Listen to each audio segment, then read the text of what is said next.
மாதம் 27ஆம் தேதி இரவு பெருந்திரளான இந்திய படகுகள் சிஎம் ஸ்ரீலங்கா எனப்படும் இலங்கை கடற்பரப்பின் காங்கேசன்துறை பகுதிக்குள் நுழைந்ததுடன் குறித்த படகுகளை திரும்பி செல்லுமாறு கடற்படையினர் அறிவித்திருந்தனர். இந்த அறிவிப்புக்கு அமைய இந்திய படகுகள் இந்தியாவை நோக்கி பயணிக்க ஆரம்பித்ததுடன் ஒரு படகு மாத்திரம் இலங்கை கடல் எல்லைக்குள் மீண்டும் பயணிக்க ஆரம்பித்தது. இந்த படகில் இருந்த இந்திய மீனவர்களை கைது செய்வதற்கு கடற்படையினர் முயற்சித்த போது சிலர் கடற்படை உறுப்பினர் ஒருவரின் துப்பாக்கியை பறிக்க முயற்சித்ததுடன் இதன்போது கடற்படை உத்தியோகத்தரின் துப்பாக்கி தவறுதலாக இயங்கியிருந்தது. இந்த சம்பவத்தில் காயமடைந்த 2 இந்திய மீனவர்களில் ஒருவர் சிகிச்சைகளின் பின்னர் வைத்தியசாலையிலிருந்து வெளியேறிய நிலையில் மற்றொரு மீனவர் யாழ் போதனா வைத்தியசாலையில் தொடர்ந்தும் சிகிச்சை பெற்று வருகின்றார். குறித்த மீனவருக்கு ஏற்பட்டுள்ள என்பு முறிவிற்காக தொடர்ந்தும் சிகிச்சை அளிக்கப்படுவதாக யாழ் போதனா வைத்தியசாலையின் உயர் அதிகாரி ஒருவர் தெரிவித்தார்.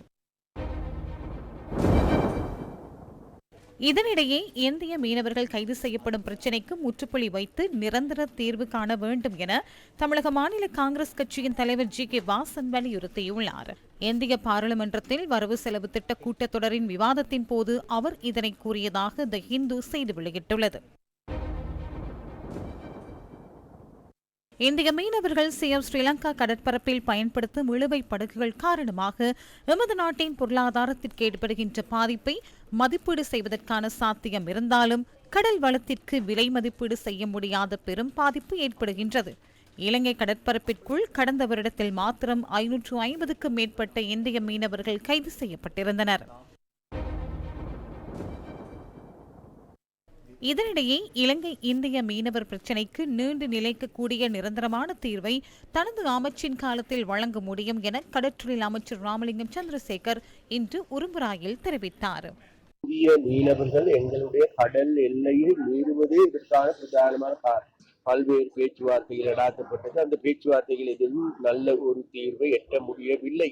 மக்களுக்கு நாங்கள் எக்காரணம் கொண்டும் துரோகம் செய்ய முடியாது. அதனால் இந்த பிரச்சனையை எப்படியாவது தீர்ப்பதற்கான நடவடிக்கையில் நாங்கள் இறங்கி இருக்கின்றோம்.